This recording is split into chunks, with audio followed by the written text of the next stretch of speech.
Eu sou Ana, fundadora da SDW, que é Sustainable Development and Water for All, negócio de impacto que leva acesso à água para comunidades remotas, principalmente em situação de vulnerabilidade pelo Brasil e alguns outros países, agora em Equador e Porto Rico também. Sou formada em biotecnologia, eu fundei a STW aos 17 anos, mas para construir um negócio por trás de uma tecnologia que eu tinha inventado aos 15, que é o Aqualuz, que trata águas na luz do sol. E agora já com 12 anos de trajetória, quase 13, que eu estou com 28, estamos bem difundidos pelo Brasil, com um portfólio amplo de tecnologias tanto para água quanto para saneamento, além de sermos reconhecidos nacionalmente e internacionalmente, inclusive por instituições como ONU, Unesco, MIT, etc.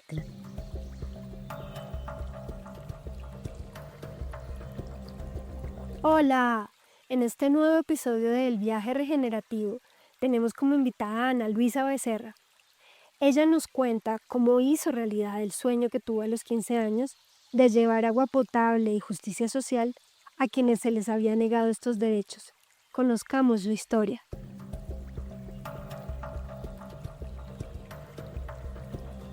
Esse momento, na verdade, aos 15 anos, foi de uma motivação muito forte pessoal de ser cientista e trabalhar em alguma grande causa global. E aí alguns fatores me levaram a trabalhar com água. O primeiro foi a leitura de um livro brasileiro chamado Vidas Secas, que ele contextualiza a vida de uma família que vive nas zonas rurais sem água, sem comida, passando diversas dificuldades para sobreviver. E aquilo me tocou muito, como é que a gente está em pleno século XXI, com tecnologias tão avançadas, internet, celular, mais celulares do que pessoas, e ainda assim pessoas vivem sem direito básico, essencial à vida, que é a água. Então aquilo ficou lá na minha cabeça semanas depois eu vi o cartaz do Prêmio Jovem Cientista do CNPq, que é um órgão de fomento aqui do Brasil, em que o tema era água, justamente porque 2013, que foi o ano que eu tinha 15 anos, era o ano internacional pela cooperação da água. E aquilo para mim foi um empurrãozinho que faltava para eu poder começar a pensar em algo que eu pudesse criar com 15 anos e pudesse aplicar para resolver esse problema da falta de água potável. E aí eu comecei a pesquisar muito, achei uma metodologia chamada SODES, que usa a luz do sol para poder tratar a água, e resolvi eh, aplicar essa metodologia, que ainda tinha algumas limitações, ainda não estava sendo bem aceita, principalmente no Brasil, por conta dessas limitações técnicas. E eu quis criar uma tecnologia que fosse bem adaptada à realidade brasileira, principalmente das cisternas de captação de água de chuva. E aí o Aqualuz nasceu nesse momento. Mas eu não ganhei o prêmio Jovem Cientista, só que eu já estava tão apaixonada pelo que eu tinha criado, enxergando o potencial de mudar, de salvar vidas, que eu continuei tocando em paralelo até entrar na faculdade 2 anos depois e começar a entender que eu precisava ser empreendedora também, para além de cientista, para que a tecnologia chegasse na mão das pessoas, pelas quais eu tinha criado, porque até então ficava muito frustrada porque eu tinha criado o produto, mas não conseguia fazer com que as pessoas realmente usassem ele ainda.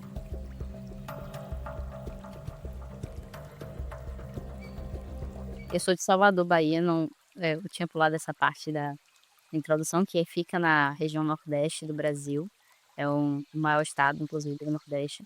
E a gente tem aqui uma quantidade de pessoas vivendo em zonas rurais, em território do semiárido muito grande. O nordeste inteiro tem essa zona do semiárido, além do norte de Minas Gerais.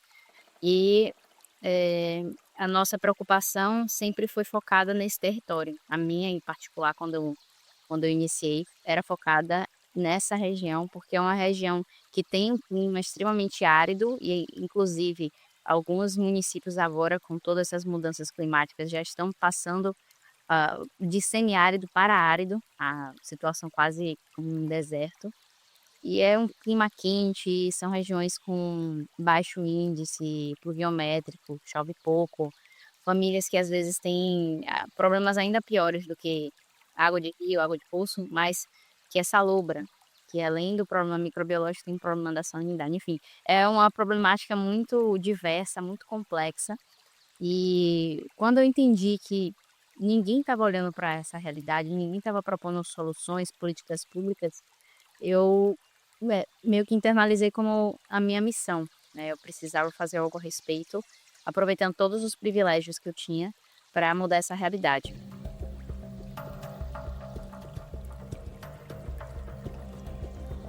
Então, a Aqualuz é uma tecnologia que ela simplesmente só vai precisar da água ou do sol, não vai precisar de energia elétrica, de substância química, nem de nenhum tipo de filtro físico, como a maioria das outras tecnologias precisam. Esse é o grande espetáculo por trás da Aqualuz, ele só precisar da luz do sol, ou seja, a gente vai conseguir garantir uma independência do acesso à água potável. Não é um equipamento que depois de um ano a pessoa vai ter que trocar o filtro, nada do tipo. A gente tem uma durabilidade estimada de 20 anos para as famílias que usam regularmente e conseguem cuidar bem do equipamento, e a única manutenção necessária é a limpeza com água e sabão, nada mais. E para explicar o funcionamento, o Aqualuz ele é retangular, não tanto assim, ele é um pouco mais próximo de um quadrado, mas ele é retangular mais ou menos se fosse dessa parte daqui só.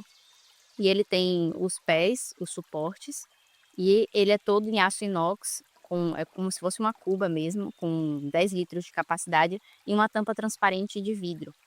E aí, essa água que pode ser inserida via balde ou via tubulação, bomba manual, que a gente está falando de realidade de famílias que não têm água encanada, então elas têm essas duas alternativas para encher o equipamento, e ela vai deixar a exposição ao sol num período médio de 4 horas, vai depender muito das condições climáticas do dia, se a pessoa colocou muito cedo, se colocou mais perto de meio-dia, que aí o sol vai estar realmente perpendicular e aí vai ter uma maior exposição da radiação para matar os micro-organismos. E o processo que acontece é justamente o mesmo que a gente precisa passar, protetor solar para proteger nossas células da radiação ultravioleta, os micro-organismos não têm essa sorte. Então, eles expostos a essa radiação por esse período prolongado, essa radiação vai matar, vai gerar diversas mutações, desnaturação pela temperatura também, um processo técnico, do que acontece. E assim, ela não vai essa água não vai mais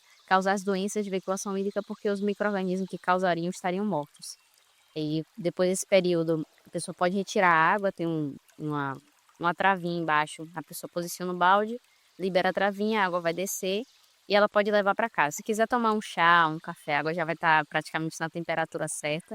Se não, coloca num pote de barro ou então na geladeira para quem tem, para ela se resfriar e ser consumida. É uma água que não vai ter nenhum tipo de alteração de gosto, de cor. Então, por isso que a gente também não pode tratar qualquer tipo de água. É água que, de fato, só tenha problema microbiológico. E é para um equipamento para uma família. Por isso que a gente foca em zonas rurais, principalmente quando tem casas que, às vezes, a gente enfrenta realidades que uma casa para outra é mais de 1 quilômetro, 2, 3 quilômetros. Então, não faz sentido ter uma tecnologia central, nem faz sentido instalar uma estação de tratamento tradicional, porque a a quantidade de pessoas naquele território são muito baixas, tem uma baixa densidade demográfica e por isso não justifica a instalação de uma tecnologia tradicional. E aí cada família tem o seu equipamento, podendo tratar 10, 20 litros por dia, e aí, se for um dia de chuva, claro, não vai dar para utilizar, se for um dia de mais nuvens, dá para deixar mais tempo a exposição ao sol, e se for o caso da região dá para também, se já sabe que amanhã está previsto chuva, armazena um pouco de mais de água do dia anterior, dos dias anteriores, para poder conservar, principalmente em geladeira, para consumir durante aquele período que está chovendo.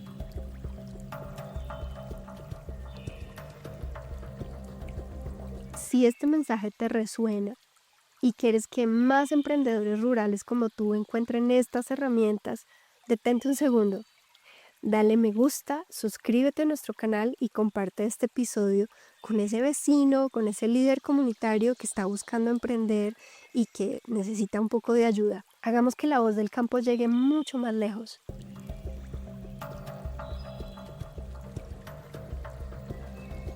Então, a gente geralmente, na etapa do diagnóstico, que é quando a gente está conhecendo a família, a gente identifica qual é o padrão de água disponível naquele território. A gente faz essas análises de água, principalmente do ponto de vista microbiológico, mas também questionando a comunidade sobre se existe alguma fonte de contaminação, principalmente relacionada a metais pesados, que quando tem no território, geralmente as famílias sabem, geralmente o posto de saúde sabe sobre essa origem e, a gente foca mesmo nessa realidade de famílias que só tem problema com a parte microbiológica.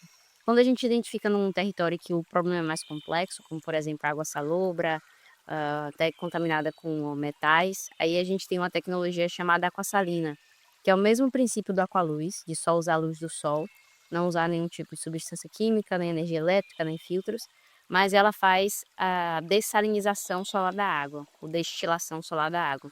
É um processo que ele é mais complexo, ele requer uma uma exposição bem maior, e por isso a gente teve que desenvolver um equipamento mais robusto. Então, diferente do aqualuz, que é praticamente do tamanho de uma TV média, uma TV relativamente pequena, o aquasalina é como se fosse um carro compacto. Seria quase um Kwid, um carro desse mais compactozinho, porque ele tem 2 metros por 2 metros. Ainda tem uma bandeja que a pessoa pode abrir para retirar. E é um equipamento que ele também é para uma família. Então, precisa que a família tenha um território, precisa que a família more numa região que seja o clima extremamente eh, quente, por conta da exposição ao sol. E o equipamento ele só vai produzir 10 litros de água por dia, justamente por conta dessa complexidade de conseguir tratar uma água extremamente poluída, assim, digamos, com metal pesado até, ou com apenas sendo salobra, para retirar os sais. Inclusive, a água do mar a gente conseguiria também tratar, para que fosse gerada essa água potável, sem sal, né? Não vai ser uma água mineral, mas que a família não vai mais ter todas aquelas problemáticas associadas a consumir uma água que não só tem micro-organismos, mas tem outros problemas, como o teor salino na água, alto teor salino causam diversos outros problemas na saúde, ou até dos metais pesados que também causam outros problemas.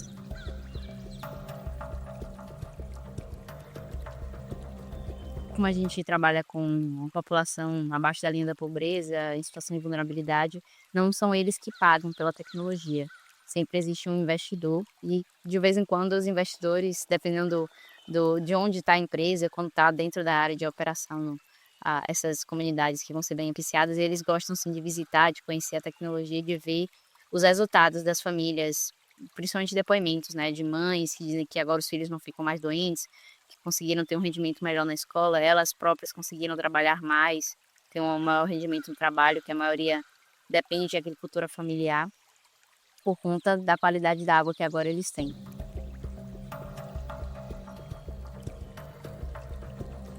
Eu tenho uma que é meio que padrão, todas as comunidades a gente encontra mães, que foi até o exemplo que eu dei, que antes viviam bem bem nervosas, principalmente porque não tinham água potável para dar para os filhos, e tinham que ver uma rotina de o filho fica doente, não vai para a escola, ela não pode trabalhar, tem que ir para o posto de saúde, nem sempre tem médico, nem sempre tem remédio, tem que comprar remédio por conta própria. Existe um gasto também no transporte até esse posto de saúde, já que nessas regiões não tem transporte público. Então a gente começa a entender um pouco do impacto financeiro que não ter água tem, além do próprio desenvolvimento intelectual daquela criança. Existem vários estudos que comprovam que quando a criança, principalmente de 0 a 5 anos, vive rotineiramente com diarreia, com outras doenças de veiculação hídrica, ela não consegue ter o seu potencial de desenvolvimento intelectual.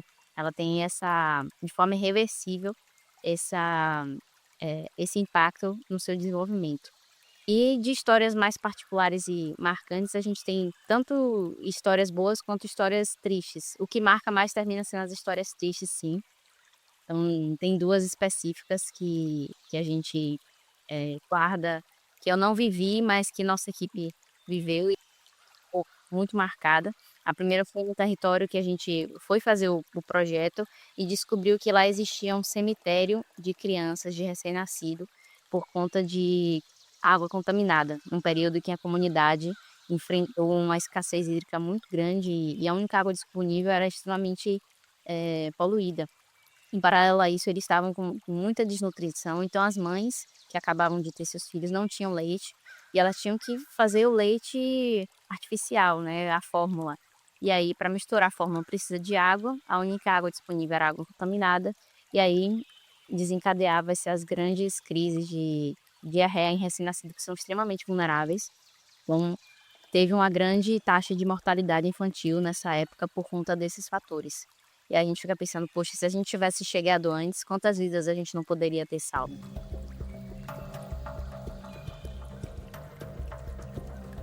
E outra história também similar, foi de uma visita em que a gente foi no diagnóstico, tinha um senhor que ele estava com esquistossomose, que não é necessário pelo consumo direto de água, mas também é uma doença de cloação hídrica, que ele já estava recebendo o tratamento, mas por estar naquele ambiente, ainda vulnerável a essas doenças, ele ainda não estava curado.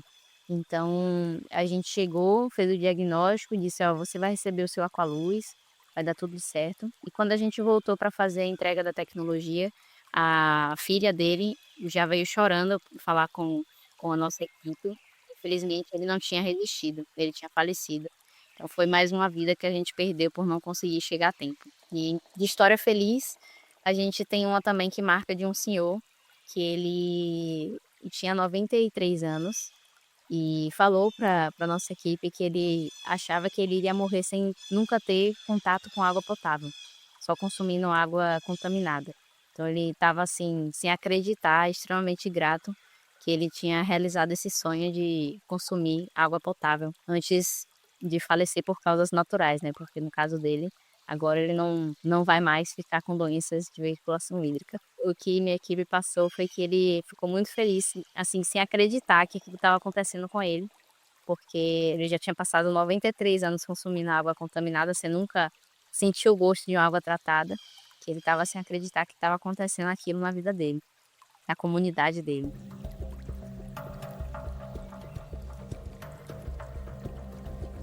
Foi muito difícil, levou anos, não só pelas pessoas duvidarem da capacidade de um adolescente de desenvolver uma tecnologia que só usa o sol para poder tratar água, até porque, por não ser muito conhecida essa metodologia dos SODs, ela ainda gerava muita incerteza de: "Será que funciona? Não faz sentido. Como é que as pessoas já não estão aplicando isso?". Então gerava uma incerteza técnica muito grande. E o segundo grande empecilho é justamente sobre quem que vai financiar. Teoricamente é para ser o governo, que é um dever do governo, principalmente nesses territórios que a gente atua, a maioria são territórios quilombolas, indígenas, regiões mesmo rurais, afastadas, isoladas, que dependem muito de políticas públicas.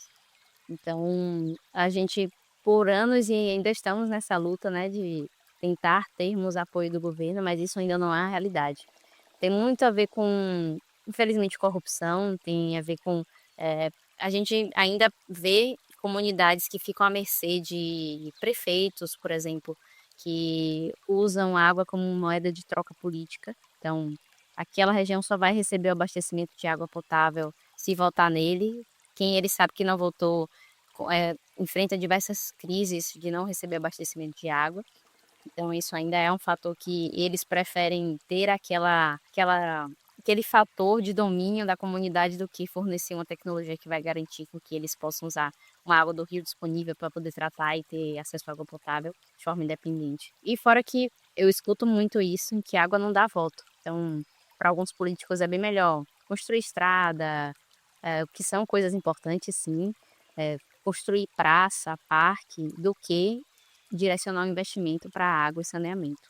E aí, para as próprias empresas também a gente enfrenta essa dificuldade, que empresa não vai ter o porte de fazer projeto que nem uma política pública, então são projetos menores que a gente termina fazendo, mas às vezes a gente enfrenta a concorrência daquele orçamento por: "Ah, vai ter carnaval, a comunidade está pedindo um trio elétrico", então a gente vai optar por fazer o trio elétrico do que investir nas tecnologias de água.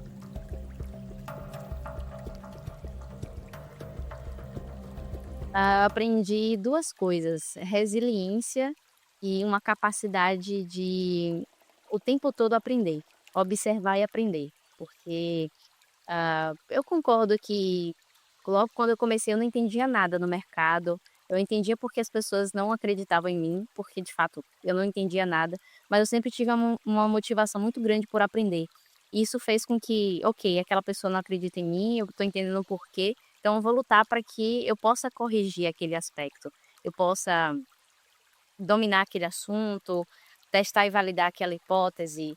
E com isso demorou anos, até porque eu não tinha, nenhum patrocínio, nem investidor, então, com a limitação de recursos financeiros, a gente teve que fazer milagre com pouquíssimo recurso que a gente tinha disponível, até que finalmente a gente conseguisse um investidor, um patrocinador, empresa que acreditasse e fizesse o primeiro projeto, porque o mais difícil com certeza foi fazer o primeiro projeto. Todas as empresas olhavam para a gente e diziam: ah, quem que já apoiou vocês? Qual é o projeto que vocês já têm? Como que a gente vai ter se ninguém acredita na gente e investe no primeiro? Então esse ciclo levou alguns anos, de 2013 que eu tive a ideia do Aqualuz, a 2015 que eu formei a SDW como empresa, a gente só foi ter o primeiro cliente oficial mesmo em 2019, no fim de 2019. Então foram muitos anos de muita resiliência, muito aprendizado para conseguir fazer com que as coisas acontecessem, mas sempre com a certeza de que quando a gente conhecia as histórias das famílias e sabia que ainda existem milhões de famílias com aquelas que a gente encontrou, não é algo que a gente pode parar de fazer. E precisamos lutar cada vez mais para que a gente possa chegar ainda mais rápido nesses territórios.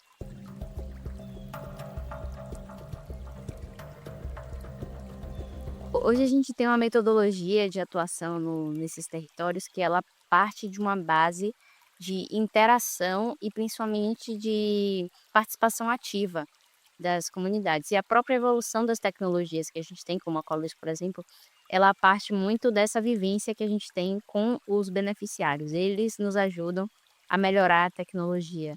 Essa participação e meio que uma forma deles incorporarem a tecnologia para que eles entendam que aquilo é deles, aquilo é um benefício para eles. E é com essa tecnologia que eles vão poder focar em outras coisas que não seja se preocupar em cuidar do filho que está doente ou em qual a qualidade da água que eles estão consumindo, é algo extremamente importante para que a gente possa ter melhores perspectivas de famílias que vão sair daquela situação de vulnerabilidade, vão sair daquele foco em só sobreviver e vão poder ter um pouquinho mais de tempo de se preocupar com outras coisas, entender que a água ela molda diversos aspectos, porque às vezes a gente ainda vai para comunidades que já estão ali gerações sem ter acesso à água e saneamento adequado, que eles incorporam que aquela é a realidade que eles vão enfrentar para a vida toda e estabelecem isso como algo normal, algo comum, rotineiro. Então, para conseguir adaptar a cultura das pessoas para poder conviver com aquela nova perspectiva de que agora eles podem sim ter água potável, é só utilizar o equipamento da forma correta. É algo que a gente precisa estar. Eu acho que em relação à sustentabilidade, é algo tão intrínseco ao nosso negócio que a gente basicamente nem separa, sabe?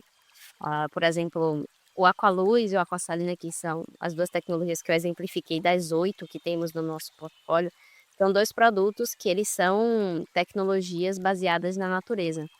Eles mimetizam processos naturais que ocorrem de forma geral na natureza em uma tecnologia que vai justamente garantir água potável. Ou seja, a gente já aproveita a inteligência da natureza para replicar em um produto que, ok, ele é industrializado, mas ele também é pensado para ter uma alta durabilidade, com materiais que podem ser recicláveis, são com materiais que vão ter em pelo menos 20 anos de durabilidade, e depois disso podem ter, eventualmente, até outras aplicações. Então, esse é um princípio muito forte. O primeiro passo, eu acredito que tem muito a ver com a percepção das famílias de que elas podem melhorar, de que elas podem sim viver uma vida melhor e água é só o primeiro passo. Então, ter aquela tecnologia é só o primeiro passo para uma mudança que a gente quer causar na vida delas. Por isso até que o nome da empresa, traduzindo, né, para português, é Desenvolvimento Sustentável e Água para Todos, porque é isso que a gente quer. A gente quer que a água seja o início de um desenvolvimento sustentável que a gente pode causar na vida daquelas famílias, na sociedade de forma geral. Como a gente tem pessoas sempre bem energéticas, pessoas que têm esse dom de interagir com outras pessoas dentro da nossa equipe de campo, nossa equipe de projetos. A gente até cria relações de amizade. Então, nossa equipe de campo tem uma relação de amizade muito grande com os beneficiários, de até mandar mensagem no dia do aniversário, de acontecer alguma coisa com as famílias, enfim, no contexto familiar, alguém engravidou, vai ser mãe, vai ser pai, eles contam com a nossa equipe. Então é algo que gera uma relação extremamente linda de ver.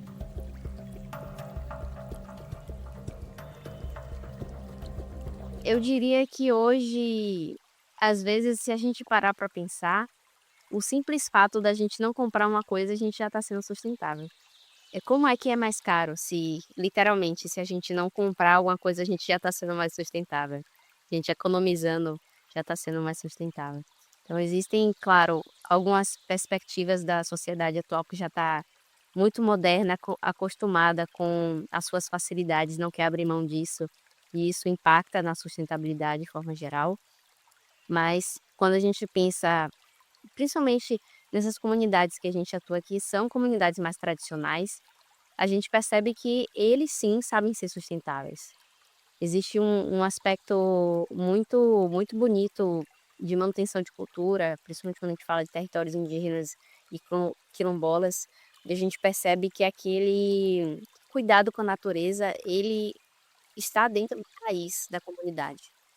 Então, é algo muito bom que traz muito aprendizado para a gente, como pessoas que vivem, em ambientes mais industrializados, tido como modernos, ver como é bom, é muito, reconfortante poder ainda ter pessoas que vivem em paz, em um bom convívio com a natureza, mas que infelizmente às vezes são impactadas por empresas, como a gente tem muitos casos de famílias que moram perto de mineradoras, até de turbinas eólicas que causam muitos impactos, e aí tem a sua paz e o seu convívio com a natureza afetado por conta disso.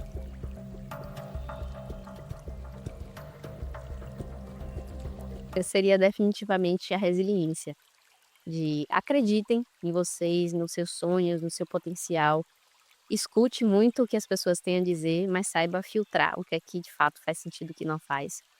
Tenha resiliência porque o mundo é difícil, a sociedade é difícil, fazer a mudança é difícil, mas com muita luta a gente consegue atingir o nosso sonho. Hoje o meu sonho é viver em um mundo onde ninguém mais viva sem acesso à água potável e saneamento.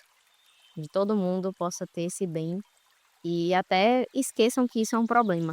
Um mundo onde o problema da água seja esquecido, porque ele não é mais uma realidade. A gente hoje tem uma parceria bem inicial com a África do Sul, bem inicial mesmo, ainda na fase de idealização, mas dando certo, seria um dos próximos países que a gente faria expansão.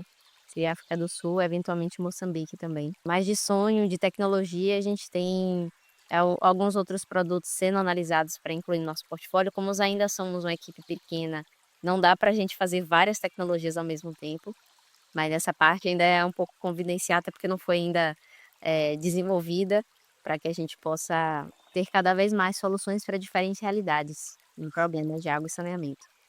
Eu conecto que sem a água não tem como a pessoa ter uma segurança alimentar, porque se ela não tem água potável, ela não tem como higienizar a mão, não tem como higienizar os alimentos, ela não tem como ter um saneamento, principalmente para as meninas, né, que tem ainda a questão da higiene menstrual para ser associada, e infelizmente a gente vê que em regiões onde isso não é a realidade, muitas meninas têm um prejuízo ah, na sua, no seu histórico escolar, porque não conseguem ir para a escola naqueles dias.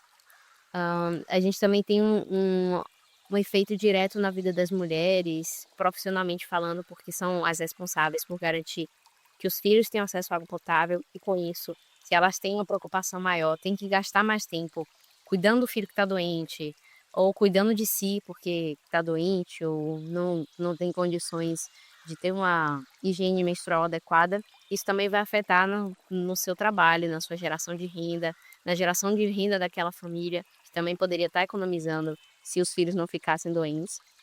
E com isso a gente vê um efeito em cascata na própria condição financeira da família, além do desenvolvimento na escola, né, na capacidade daquela criança de aprender, já que ela está doente, ela não vai conseguir aprender bem.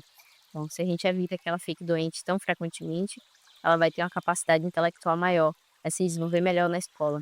Então, são vários efeitos, aqui só são alguns deles, mas é uma perspectiva que a gente entende que melhorar a condição de água, saneamento, é ter um impacto sistêmico na vida daquelas famílias. Eu só queria agradecer o espaço mais uma vez, é muito importante ter canais, espaços onde uma mensagem de sustentabilidade pode ser difundida, as pessoas possam ver que existem cases práticos reais, dando certo e para estimular, para que cada vez mais possamos ter empreendedores, cientistas pensando também no meio ambiente e vendo que é um ecossistema que só cresce a cada dia que passa, temos pessoas incríveis trabalhando para que a gente possa ter um planeta cada vez mais sustentável.